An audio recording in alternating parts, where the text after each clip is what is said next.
La créature a souri. Un sourire trop large qui a fendu son visage jusqu'aux oreilles. Elle a reculé le poing et elle a frappé la vitre. Le verre renforcé a vibré mais n'a pas cassé. Une étoile blanche est apparue au point d'impact. Elle a frappé encore. Crac! La fissure s'est propagée. Je savais que je ne tiendrais pas. Le verre allait céder. J'avais peut-être 30 secondes avant qu'elle ne soit dans la pièce avec moi. Je devais trouver une solution, vite. Mon regard s'est posé sur les fusées de détresse. Le pistolet lance-fusée dans la trousse de secours orange accrochée au mur. C'était ma seule arme à distance. Je me suis précipité vers le mur. J'ai arraché la trousse. Les pansements et l'aspirine ont volé partout. J'ai trouvé le pistolet en plastique orange. J'ai chargé une cartouche rouge. Je me suis retourné. La vitre a explosé. Dans une pluie de tessons scintillants, la chose est entrée. Le vent s'est engouffré avec elle, faisant voler les papiers, le journal d'Arthur, les cartes. L'odeur m'a frappé en premier. Une odeur de terre humide, de viande faisandée et d'ozone. La créature s'est dépliée dans la pièce, occupant tout l'espace, bloquant la lumière. Elle a tendu une main vers moi. « Donne-moi ta peau, Elias. La mienne est usée. » J'ai levé le pistolet. Je n'ai pas visé la créature. J'ai visé le sac de magnésium et les réserves de combustible pour le poêle qui étaient empilées juste derrière elle, près de l'entrée. « Mange ça !» ai-je murmuré. J'ai pressé la détente. Le temps s'est dilaté. J'ai vu la fusée rouge quitter le canon en plastique dans un panache de fumée blanche. Elle a traversé la pièce en tournoyant. Un petit soleil miniature filant droit vers le coin cuisine. Elle a percuté le bidon de kérosène de 5 litres que j'utilisais pour le poêle d'appoint. Le plastique du bidon a fondu en une fraction de seconde. Le liquide s'est vaporisé. Vroom! Ce n'était pas une explosion hollywoodienne. C'était un déplacement d'air brutal, une aspiration, suivie d'un mur de feu immédiat. Une boule de flamme orange et bleue a avalé la moitié de la cabine. La chaleur a été instantanée, insupportable. Mes sourcils ont roussi avant même que mon cerveau n'enregistre la température. La chose a hurlé. Ce cri restera gravé dans ma mémoire jusqu'à ma mort. Ce n'était pas le cri de Miller, ni le mien, ni celui d'un animal. C'était le son de la matière qui se déchire. Un son de fréquence pure, strident, qui a fait exploser les derniers carreaux de vitre intacts. La créature a reculé, battant l'air de ses longs bras griffus. Le feu avait léché sa peau parcheminée. Sa chair, sèche comme du vieux bois, s'est enflammée instantanément. Je n'ai pas attendu de voir si elle brûlait vive. J'étais coincé. La trappe était barricadée. Ironie du sort, ma propre forteresse était devenue ma prison. L'escalier était de l'autre côté du feu. Et de toute façon, la chose bloquait le passage. Il ne restait qu'une sortie, la fenêtre ouest, celle qui donnait sur le vide, à 20 mètres au-dessus du sol rocheux. J'ai pris mon élan. J'ai couru les 2 mètres qui me séparaient du vide. J'ai protégé mon visage avec mes bras. J'ai sauté. J'ai traversé le cadre de la fenêtre déchiquetée. J'ai senti une pointe de verre m'entailler la cuisse, une brûlure froide et nette. Puis, la chute. La pesanteur terrifiante. Mais je n'avais pas sauté pour mourir. J'avais un plan, ou du moins, une impulsion désespérée. Le treuil. Il y a une poulie à l'extérieur de la tour, côté ouest, avec un câble d'acier qui sert à monter les charges lourdes, bouteilles de gaz, caisses de nourriture, sans se briser le dos dans les escaliers. Le panier métallique pendait à mi-hauteur. J'ai tendu des bras dans le vide, cherchant le câble graisseux. Mes gants de cuir ont claqué sur le métal tressé. J'ai serré les doigts de toutes mes forces. L'arrêt a été brutal. Mes épaules ont failli se déboîter sous le choc. J'ai poussé un cri de douleur, mes dents claquant ensemble si fort que j'ai cru en casser une. Le câble a vibré, gémi, mais il a tenu. Je ne me suis pas arrêté. La graisse sur le câble a transformé ma chute en glissade incontrôlée. Ça brûlait à travers le cuir des gants. Je descendais trop vite. J'ai serré les jambes autour du câble pour freiner. Le frottement sur mon jean a chauffé ma peau. J'ai percuté le panier métallique 10 mètres plus bas. Le choc m'a coupé le souffle. J'ai rebondi, manquant de basculer dans le vide, mais je me suis rattrapé aux chaînes du panier. J'étais à 5 mètres du sol. Au-dessus de moi, c'était l'enfer. La cabine de la tour 4 était devenue une torche. Des langues de feu sortaient par toutes les fenêtres, léchant le ciel noir. La structure métallique commençait à gémir sous la chaleur intense, et dans ce brasier, je voyais une silhouette noire s'agiter. Elle ne mourait pas. Elle dansait. J'ai sauté du panier. Je suis tombé lourdement dans les broussailles de rhododendron au pied de la tour. J'ai roulé sur moi-même, ignorant les branches qui me fouettaient le visage. Je me suis relevé, titubant. Ma cheville droite me lançait une douleur aiguë, mais je pouvais marcher. L'adrénaline est une drogue puissante. Il fallait fuir, loin de la lumière. La règle de base de la survie nocturne, la lumière vous expose. Je me suis enfoncé dans le couvert des arbres, courant à l'aveugle, les mains en avant pour ne pas m'assommer contre un tronc. J'ai fait 50 mètres, 100 mètres. Puis je me suis arrêté, haletant, adossé à un grand chêne pour regarder en arrière. La tour 4 n'était plus qu'un phare incandescent. C'était magnifique et terrifiant. Elle éclairait la forêt sur un rayon de 200 mètres, projetant des ombres mouvantes et démesurées qui semblaient danser là. Sarabande entre les arbres. Et soudain, j'ai vu la chose sortir du feu. Elle n'a pas pris l'escalier, elle a sauté. 20 mètres de chute. Elle a atterri sur le sol avec un bruit lourd, mat, soulevant un nuage de cendres et de terre. Elle était en feu. Des flammes s'accrochaient à ses épaules, à son dos, à ce qui restait de ses vêtements en lambeaux. Elle s'est relevée lentement. Elle ne semblait pas souffrir, au contraire. Le feu semblait lui donner une énergie nouvelle. Elle brillait dans la nuit. Elle a levé la tête et a humé l'air. Elle cherchait ma piste. Je savais que je ne pouvais pas la semer à l'odeur. Je saignais de la cuisse, je transpirais. J'étais un phare olfactif. Je devais être plus malin. Je me suis souvenu de la carte topographique que j'avais étudiée par ennui pendant des heures. À 1 kilomètre au sud, il y avait la rivière Blackwater, une rivière rapide, glaciale, alimentée par la fonte des neiges. L'eau. L'eau masque les odeurs. L'eau ne laisse pas de traces. Et surtout, le feu n'aime pas l'eau. J'ai pivoté vers le sud et j'ai commencé à courir. Ce n'était pas une course olympique, c'était une fuite désordonnée, trébuchante. Les racines essayaient de me faire tomber, les ronces déchiraient mon pantalon. Derrière moi, j'entendais le monstre. Il ne courait pas en silence cette fois. Il n'avait plus besoin de ruse. Il chassait. J'entendais le fracas des branches brisées sur son passage. J'entendais ce sifflement devenu un rugissement de fournaise. Et je voyais la lueur orange se rapprocher, projetant mon ombre devant moi. Mon ombre s'allongeait, comme pour me prévenir que la mort était sur mes talons. « Elias, j'ai chaud. Elias, attends-moi. » La voix venait de derrière. C'était la mienne, mais distordue par le crépitement des flammes. C'était comme entendre sa propre voix sortant d'un bûcher. Je suis arrivé à une pente raide. Le sol est devenu boueux. J'ai glissé. J'ai dévalé la pente sur les fesses, arrachant de la mousse, perdant ma lampe torche, que je n'avais pas allumée de toute façon. Je suis tombé dans la rivière. Le choc thermique a été violent. L'eau était à 4 degrés. Ça m'a coupé le souffle instantanément, chassant l'air de mes poumons. Le courant m'a saisi. Il était fort. Il m'a emporté comme une brindille.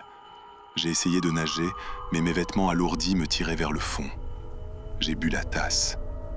L'eau avait un goût de vase et de fer. J'ai lutté pour garder la tête hors de l'eau. J'ai regardé vers la rive que je venais de quitter. La chose était là. Elle s'était arrêtée au bord de l'eau. Les flammes sur son dos s'étaient un peu calmées, mais elles rougeoyaient encore comme une braise interne. Elle n'entrait pas dans l'eau. Elle faisait les 100 pas sur la berge, agitée, furieuse. Elle sifflait. Elle détestait l'eau. Le courant m'a emporté plus loin, vers l'aval, dans les ténèbres. J'ai vu la lueur orange diminuer, devenir un point, puis disparaître derrière un coude de la rivière. J'étais sauvé, pour l'instant. Mais j'allais mourir d'hypothermie si je ne sortais pas vite. J'ai nagé vers la rive opposée. Mes membres étaient engourdis, lourds comme du plomb. Je me suis hissé sur la berge vaseuse, rampant comme un amphibien épuisé. Je me suis écroulé dans l'herbe haute, tremblant de manière incontrôlable. Mes dents claquaient si fort que je ne pouvais pas fermer la bouche. Je devais bouger. Si je m'endormais ici, je ne me réveillerais jamais. Je me suis forcé à me lever. Où aller? La tour 4 était détruite. Je n'avais pas de radio, pas de nourriture, juste mes vêtements trempés et un couteau à la ceinture. Je me suis souvenu du journal d'Arthur. Les coordonnées mènent au milieu du Marais Noir. J'ai trouvé un bunker, une ancienne station météo de l'armée, abandonnée. C'est là que je me cache. Le Marais Noir était en aval. Si je suivais la rivière, j'y arriverais. C'était risqué. Le marais est un endroit dangereux. Mais un bunker en béton, avec une porte en acier, c'était exactement ce dont j'avais besoin. J'ai marché. La marche était un calvaire. Chaque pas était une victoire sur la douleur et le froid. La forêt a changé autour de moi. Les grands sapins ont laissé place à des arbres tordus, couverts de lichens espagnols qui pendaient comme des barbes de vieillards. Le sol est devenu spongieux. L'odeur a changé. Ça sentait le méthane et la pourriture végétale. Le Marais Noir. Le brouillard s'est levé. Un brouillard épais, laiteux, qui absorbait le peu de lumière lunaire. J'avançais en tâtonnant. Soudain, mon pied a heurté quelque chose de dur. Pas une racine, du béton. Je me suis agenouillé. J'ai touché le sol. C'était une dalle, une fondation. J'ai levé les yeux. Devant moi, à moitié engloutie par la végétation et la vase, se dressait une petite structure grise. Un cube de béton armé, bas de plafond, avec une fente d'observation étroite. L'ancien poste météo. J'ai cherché l'entrée. J'ai trouvé une porte métallique, lourde, rouillée, peinte en vert olive écaillé.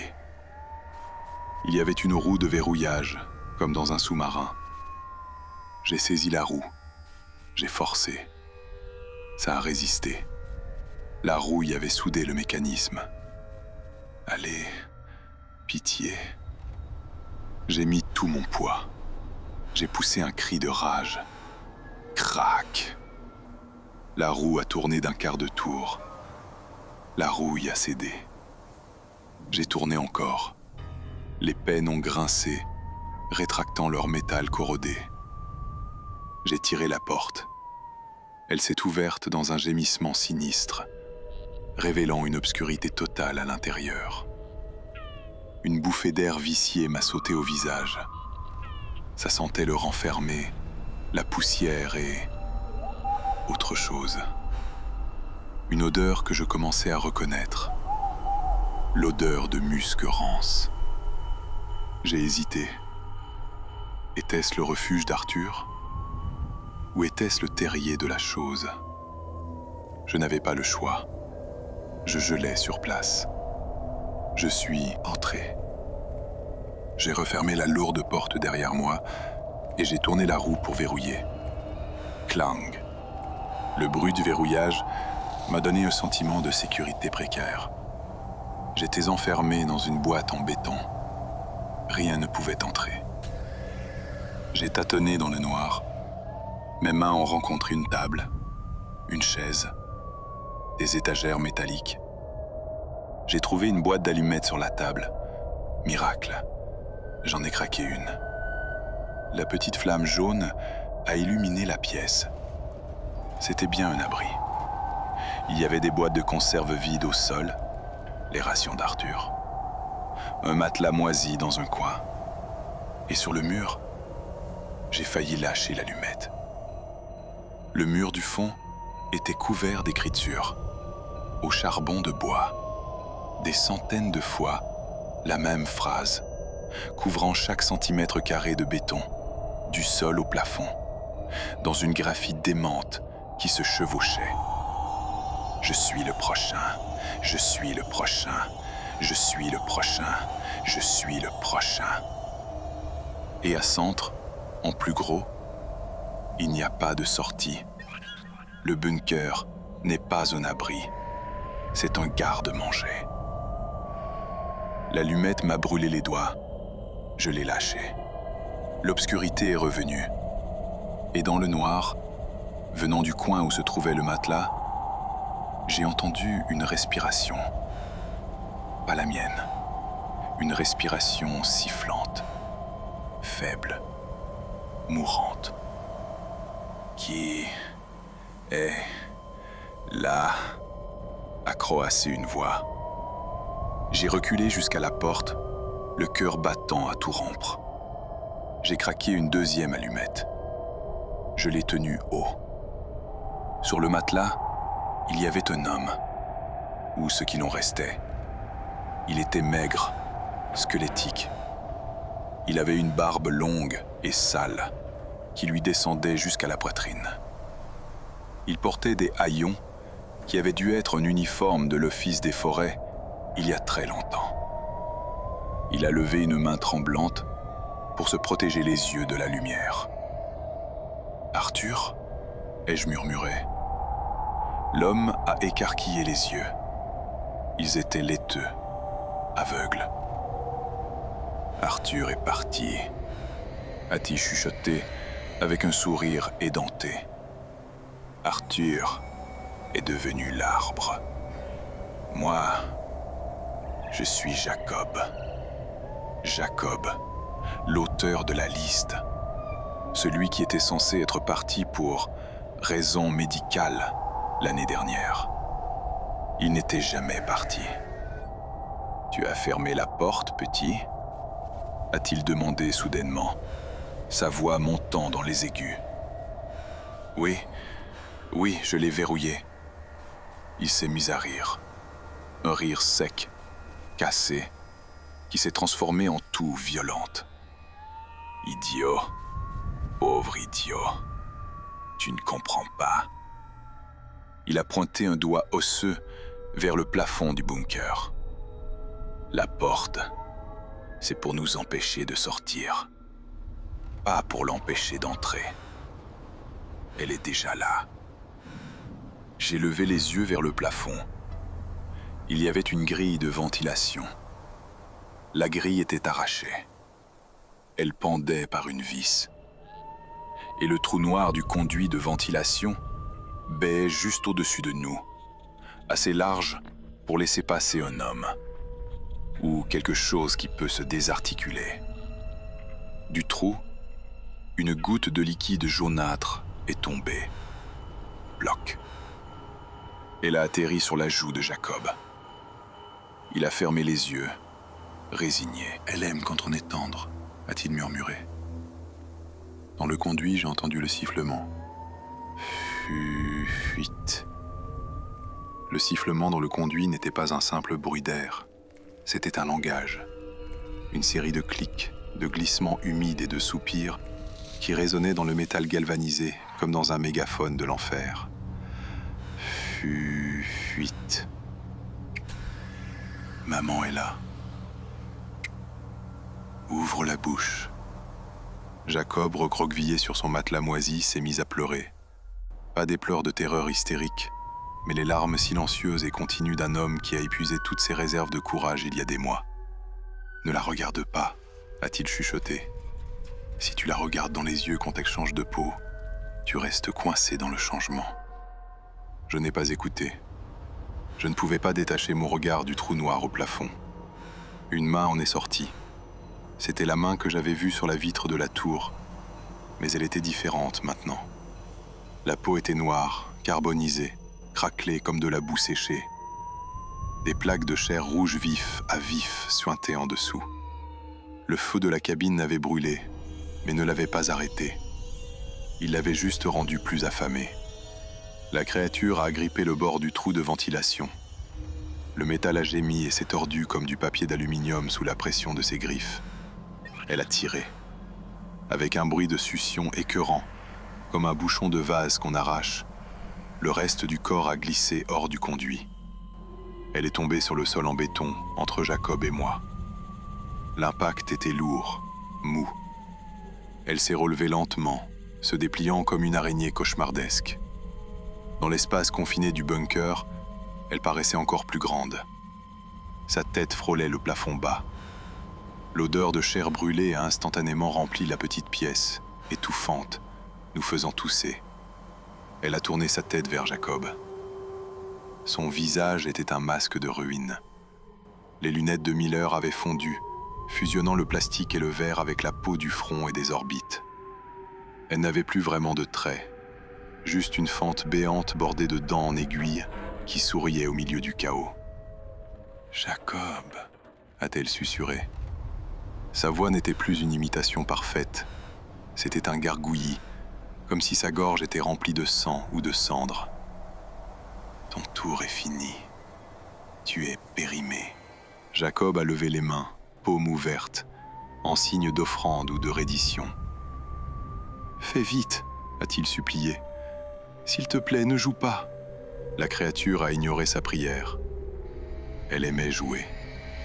Elle a tendu une main brûlée et a caressé la joue de Jacob avec la pointe d'une griffe. Une ligne de sang rouge a perlé sur la peau grise et sale du vieil homme. « Tu as un goût de peur rance », a-t-elle dit. C'était ma seule chance. Pendant qu'elle était focalisée sur sa proie facile, j'étais dans son angle mort, près de la porte. J'ai saisi la roue de verrouillage de la porte blindée. J'ai tiré de toutes mes forces dans le sens inverse des aiguilles d'une montre. La roue a résisté. La rouille grippait le mécanisme. J'ai planté mes pieds dans le sol glissant. J'ai contracté tous mes muscles, ignorant la douleur dans mes épaules meurtries par ma chute du câble. Le grincement du métal a été strident dans le silence du bunker. La créature a tourné la tête vers moi. Son cou a craqué, pivotant à 180 degrés sans que son corps ne bouge. L'orbite vide et fondue me fixait. « Elias part déjà » a-t-elle demandé avec une fausse tristesse. J'ai hurlé de rage et d'effort, donnant un coup d'épaule violent dans la roue. Clang! Le verrou a sauté. J'ai poussé la lourde porte vers l'extérieur. Au même moment, la créature a bondi. Pas sur moi, sur Jacob. Elle s'est abattue sur lui comme une couverture vivante. J'ai entendu le claquement sec d'os qui casse, le bruit mou de la chair qui se déchire, et le hurlement de Jacob qui a été coupé net, remplacé par un gargouillement humide. Elle le mangeait ? Non. Dans la lueur tremblante de ma dernière allumette tombée au sol, j'ai vu l'horreur ultime. Elle ne le mangeait pas. Elle s'ouvrait. Son torse brûlé s'est fendu en deux verticalement, comme une fermeture éclair de chair, révélant un intérieur rouge, pulsatile et gluant. Et elle enveloppait Jacob. Elle l'absorbait. Elle essayait d'enfiler sa peau, comme on enfile un costume neuf par-dessus l'ancien qui est abîmé. Je me suis jeté dehors. J'ai claqué la porte blindée de toutes mes forces. J'ai saisi la roue extérieure. J'ai tourné. Je savais que ça ne la retiendrait pas longtemps.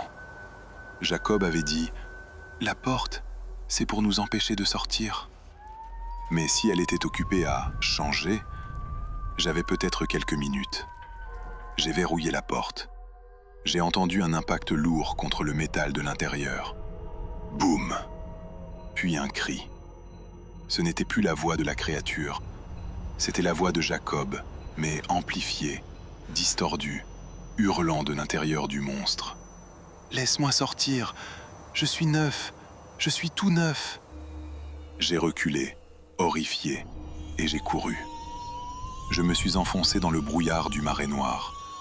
La fuite à travers le marais a été un cauchemar psychédélique. La fatigue, le froid, le choc et l'inhalation de fumée commençaient à provoquer des hallucinations. Les arbres tordus semblaient bouger sur mon passage, essayant de m'attraper avec leurs racines. Les feux follets, ces petites lueurs bleues de méthane qui brûlent à la surface de l'eau, dansaient autour de moi. Je croyais y voir des visages. Le visage de Laura, le visage de mon père. « Viens dans l'eau, Elias !» chuchotaient les bulles de gaz qui éclataient à la surface. « C'est chaud en bas !» Je trébuchais, je tombais. Je me relevais couvert de vases noirs puantes. Je devais trouver la route forestière principale. Selon ma carte mentale, elle devait être à l'est du marais. J'ai couru jusqu'à ce que mes poumons brûlent comme s'ils étaient remplis d'acide. Et soudain, le sol est devenu dur sous mes pieds. Du gravier. Je suis tombé à genoux, embrassant presque le sol caillouteux. La route. La piste forestière 404. J'ai levé les yeux. Le brouillard se dissipait légèrement. L'aube approchait. Le ciel virait au gris perle.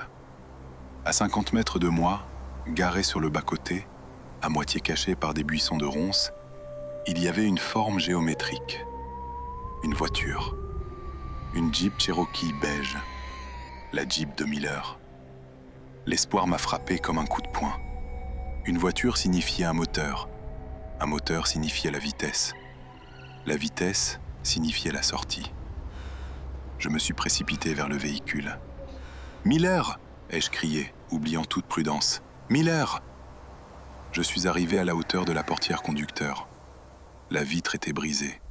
L'intérieur était vide. Pas de Miller. Mais il y avait des traces de lutte. Le siège en cuir était lacéré. Il y avait du sang séché sur le tableau de bord. Et la radio CB avait été arrachée, les fils pendant lamentablement.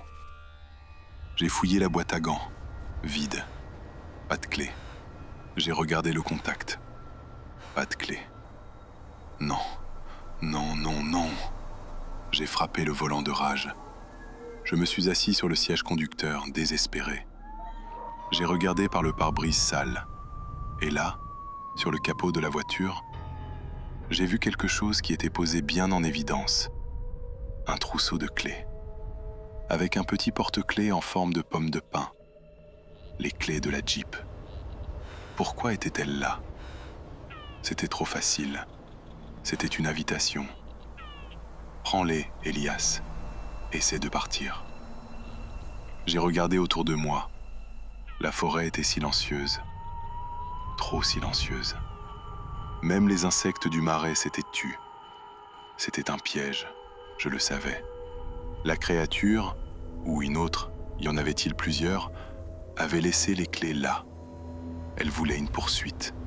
Elle voulait le sport. Mais avais-je le choix? Je suis sorti doucement.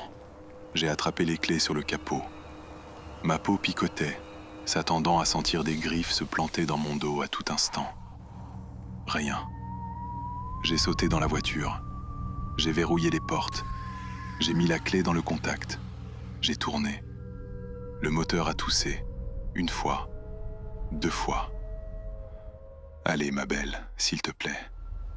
3e essai. Le moteur a rugi. Un son merveilleux, mécanique, humain. J'ai passé la première. J'ai écrasé l'accélérateur. Les pneus ont patiné dans le gravier, puis ont mordu. La Jeep a bondi en avant. Je filais à 80 km/h sur une piste défoncée prévue pour 30. La suspension craquait à chaque nid de poule. Je m'en fichais. Je voulais mettre le plus de distance possible entre moi et le marais. Je regardais frénétiquement dans le rétroviseur. Rien. Juste la poussière et le brouillard. J'ai roulé pendant 20 minutes. Le soleil s'est levé pour de bon. La lumière du jour chassait les ombres. Je me sentais invulnérable. J'allais atteindre la route nationale d'ici 1 heure. J'allais trouver un téléphone. J'allais appeler l'armée, la police, n'importe qui. Puis j'ai vu le barrage. Ce n'était pas un barrage de police, c'était un arbre, un pin immense, abattu en travers de la route. J'ai pilé. La Jeep a dérapé, s'arrêtant à quelques mètres du tronc. J'ai juré. J'ai regardé autour de moi. Je pouvais peut-être passer par le fossé. J'ai enclenché la marche arrière pour manœuvrer. Boum! Quelque chose est tombé sur le toit de la Jeep. Le toit s'est enfoncé sous le poids, le métal touchant presque ma tête. J'ai crié. Une main griffue, dégoulinante de sang frais et de morceaux de peau lambeaux, a fracassé le pare-brise du côté passager. Elle a agrippé le tableau de bord et a tiré.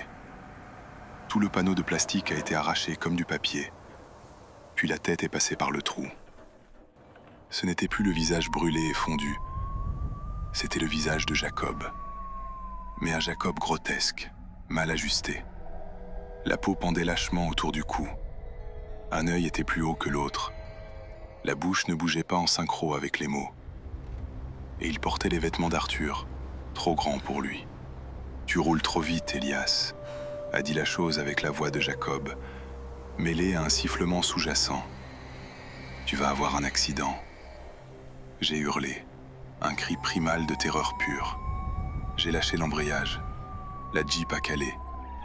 La main griffue s'est tendue vers moi, cherchant ma gorge. J'ai débouclé ma ceinture. Je me suis jeté vers la portière conducteur. Je suis tombé sur le gravier. J'ai rampé sous la voiture.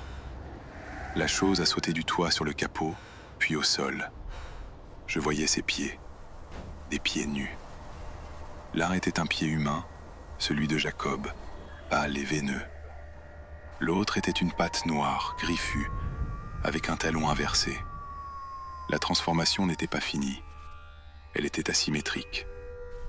Elle a marché vers la portière conducteur. Elle s'est penchée. « Coucou !» J'ai roulé de l'autre côté, sortant par le côté passager. Je me suis relevé et j'ai couru vers l'arbre abattu. Je l'ai escaladé. Derrière moi, j'ai entendu la Jeep être déchirée. Le bruit du métal compli. Elle cherchait à l'intérieur, pensant que je m'étais caché sous les sièges. Sa perception de l'objet voiture était limitée.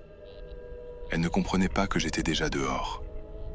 J'ai couru sur la route, mais quelque chose clochait. Le paysage. Je reconnaissais ce virage. Je reconnaissais ce rocher en forme de tête de chien. J'étais passé ici il y a 10 minutes avec la Jeep. La route. Elle formait une boucle ? Non. La carte disait que c'était une ligne droite vers la sortie sud. Mais la route tournait. Elle semblait se replier sur elle-même. Je me suis arrêté, à bout de souffle. Devant moi, à 100 mètres, il y avait quelque chose de familier. Une structure métallique haute. Une tour. La tour 4. Mais elle n'était pas brûlée. Elle était intacte, blanche, brillante sous le soleil du matin. Mon cerveau a refusé de comprendre. J'avais brûlé cette tour.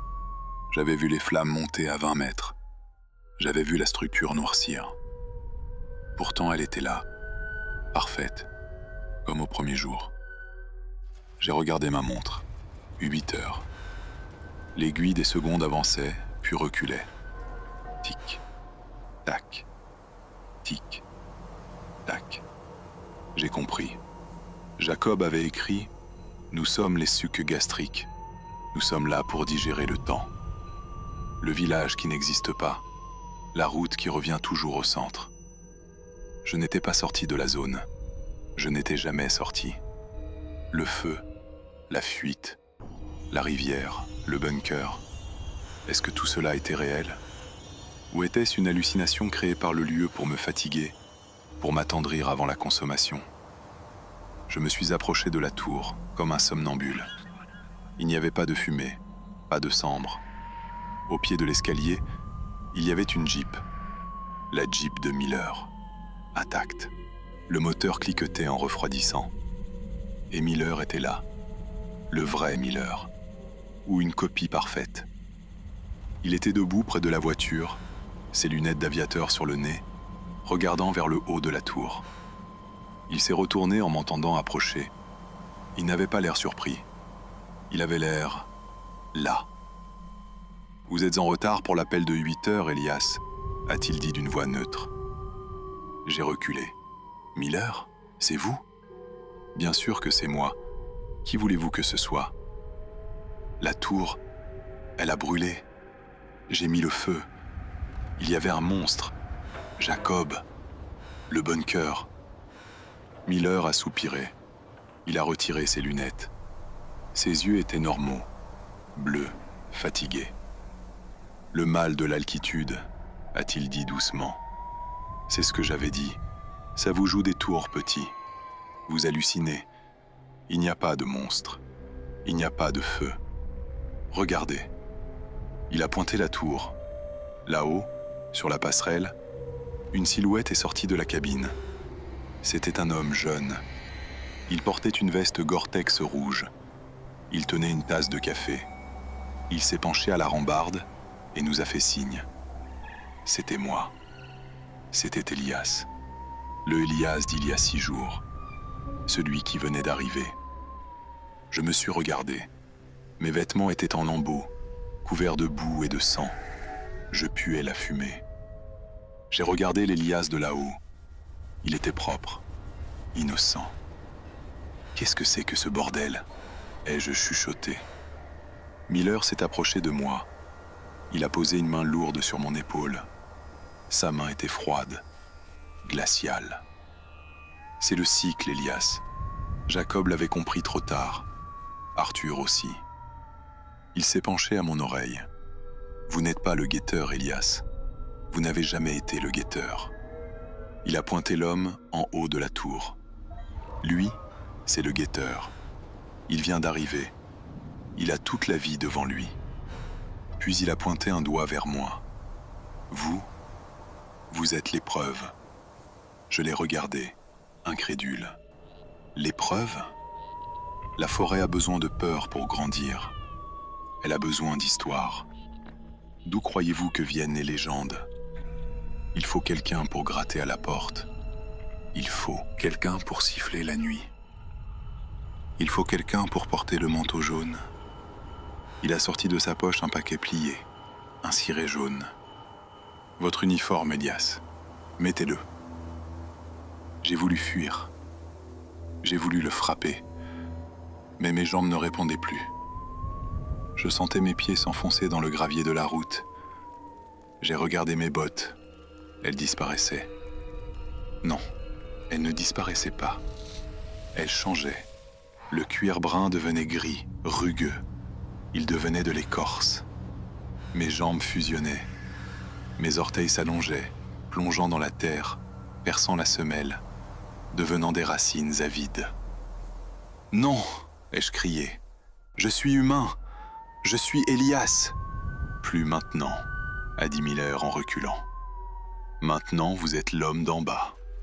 Et vous avez 6 mois pour faire peur à celui d'en haut. Si vous réussissez à le briser, si vous réussissez à entrer dans la tour et à prendre sa peau, alors vous serez libre. Vous pourrez redescendre. Jusqu'au prochain cycle. » Il est monté dans sa Jeep. « Bonne chance, Elias.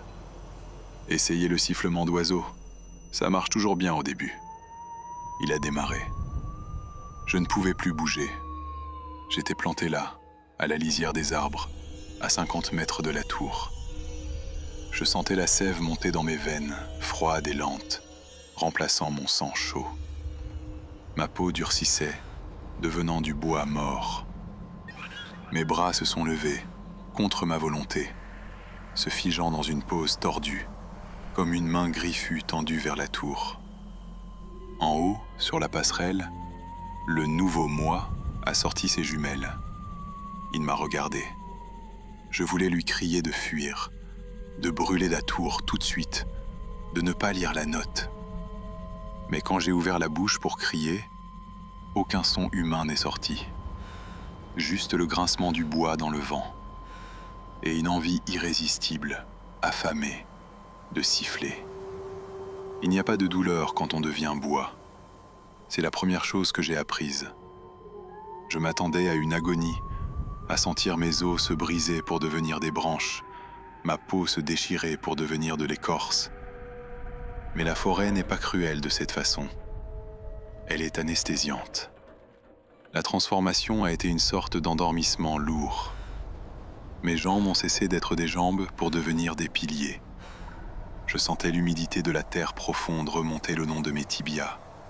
Une sensation fraîche, nourrissante, qui a remplacé le battement chaud de mon cœur. Mon sang a ralenti, s'épaississant en une résine lente et sucrée. Mes pensées aussi ont changé. La panique humaine, rapide et électrique, s'est éteinte. À la place, une patience géologique s'est installée. Une conscience lente, vaste, connectée à tout le réseau racinaire de la vallée. Je suis toujours Elias, mais je suis aussi l'arbre. Je suis planté à la lisière, face à l'est. Je vois la tour 4. Elle brille sous le soleil de midi. Elle est si blanche, si propre. Une inspecte à la nature sauvage qui l'entoure. Je vois l'homme là-haut. Il porte ma veste rouge. Il a mon visage. Il a mes souvenirs d'il y a une semaine. Il s'installe. Il déballe ses conserves. Il range ses livres sur l'étagère. Il pense à son compte en banque. Il pense qu'il va passer un été tranquille, à lire et à se reconstruire. Le pauvre idiot. Je ressens une haine féroce pour lui. Pas parce qu'il a pris ma place, mais parce qu'il a encore sa peau. Je sens le vent passer à travers mes branches, mes doigts, et je frissonne. J'ai froid. J'ai terriblement froid sans ma peau. L'écorce est rugueuse, mais elle ne tient pas chaud. Il me faut ce manteau de chair qu'il porte. C'est une faim qui me tord l'estomac, ou ce qu'il en reste. Une faim plus impérieuse que celle de nourriture. C'est la faim d'exister. Miller avait raison. Le seul moyen de redevenir humain, c'est de voler l'humanité de l'autre. C'est la loi de la conservation de l'énergie de Blackwood. Une âme entre, une âme sort. Jacob a essayé avec moi. Arthur a essayé avec Jacob. Et maintenant, c'est mon tour. La nuit commence à tomber. C'est ma première nuit en tant que gardien. Le ciel vire au violet profond. Les ombres s'allongent, sortant des bois comme des doigts noirs pour caresser la base de la tour. Je teste mes nouveaux sens. Je n'ai plus Dieu, mais je vois tout à 360 degrés. Je sens la vibration d'un lapin qui creuse à 100 mètres. Je sens la sève d'un bouleau voisin qui est malade. Je peux bouger. C'est difficile. C'est comme bouger dans de la mélasse. Il faut une volonté de faire. Je me concentre sur mes racines. Je les rétracte légèrement. Je tire. La terre craque. Je fais un pas. C'est un mouvement imperceptible pour l'œil humain, mais pour moi, c'est un bond de géant. J'ai avancé de 10 cm vers la tour. Là-haut, dans la cabine vitrée, je vois la lumière de la lampe à gaz s'allumer. Une petite étoile jaune dans l'océan bleu nuit. Il lit le manuel. Il va bientôt trouver l'enveloppe. Est-ce Jacob qui l'a écrite? Ou est-ce que la forêt la génère à chaque cycle, comme elle génère les feuilles au printemps? Ça n'a pas l'importance. Le script est écrit. Nous sommes tous des acteurs. Une brise se lève. Elle passe dans le trou de ce qui fut ma gorge. J'ai envie de parler. J'ai envie de lui crier « Pars, saute, cours tant que tu as des jambes !» J'essaie de former les mots. Je pousse l'air à travers mon larynx de bois sec. Mais le bois ne parle pas. Le bois grince. Et le bois siffle. Je veux dire Elias. Le son qui sort est une modulation sifflante, brisée par le claquement de mes branches. Fuis. Je vois la silhouette là-haut se figer. Il a entendu. Il a posé son livre. Il regarde vers la fenêtre. Il essaie de percer l'obscurité. Il ne peut pas me voir. Je suis immobile maintenant. Je suis juste un arbre mort à la lisière. Un arbre qui n'était pas là hier, mais son esprit rationnel refusera de l'admettre. Je réessaie. Je dois le prévenir. Je dois lui dire que je ne veux pas lui faire de mal, même si mon corps le désire. Je mets toute ma volonté humaine résiduelle dans ce son. Fuis. Fuis. Il éteint la lumière. La cabine devient noire. Il a peur. Je sens sa peur. Elle a une odeur. C'est une odeur de cuivre et d'électricité qui descend de la tour, portée par le vent. Elle est délicieuse. Dès que je sens cette odeur, ma pitié disparaît. La faim reprend le dessus. Sa peur me nourrit. Elle rend ma sève plus fluide, elle me rend plus fort. Plus il aura peur, plus je pourrai bouger vite. Je comprends maintenant les règles, le harcèlement, la terreur psychologique. Ce n'est pas du sadisme, c'est de l'agriculture. Nous devons cultiver leur peur pour avoir la force de monter là-haut et de faire la récolte. Je dois le terroriser pour pouvoir le tuer. Je dois le briser pour pouvoir le porter. Je regarde autour de moi, dans les ténèbres de la forêt. Je ne suis pas seul, je vois les autres. Il y a Jacob, un peu plus loin, une masse rampante et brisée qui lèche les pierres de la rivière. Il y a Arthur, qui n'est plus qu'un murmure dans les feuilles des trembles. Et il y a l'homme en jaune, le vrai, l'original. Il est là, au pied de la tour. Il porte mon ciré jaune que Miller m'a donné. Il lève son visage sans trait vers moi et il hoche la tête. Bienvenue dans le club, Elias. Je reporte mon attention sur la tour. Le nouvel Elias est couché au sol, caché sous la fenêtre. Je sais ce qu'il fait. Il serre un couteau dans sa main. Il prie pour que le soleil se lève. Je sais exactement ce qu'il ressent. J'étais lui il y a une éternité. Je me concentre. Je rassemble mes forces pour le lendemain. Demain, je bougerai de 4 mètres. Après-demain, je serai à la lisière de la zone déboisée. Dans 3 jours, je testerai la radio. Je suis désolé, petit, vraiment désolé. Mais j'ai froid, et tu as ma peau. Le vent souffle dans mes branches. La nuit sera longue, mais j'ai tout le temps du monde.